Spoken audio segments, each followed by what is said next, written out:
Guardian Storage presents How to Choose the Perfect Storage Unit. First, figure out how much space you need. You'll want to take an inventory of your items. How many large items will you be storing, and how many boxes will you need?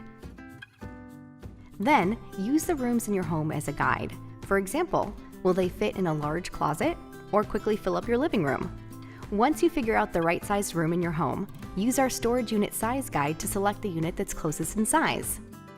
We offer storage units as small as a 5 by 5 foot closet, perfect for smaller items, to units as large as 10 by 30 feet that will fit the contents of a 4 to 5 bedroom home.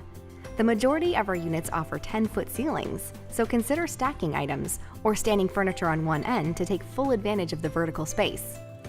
Next, determine if you need a climate-controlled storage unit or not. A climate-controlled unit provides consistent temperature and humidity levels year-round.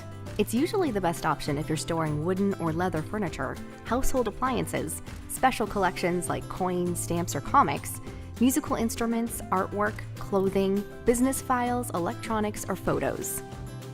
Need more help?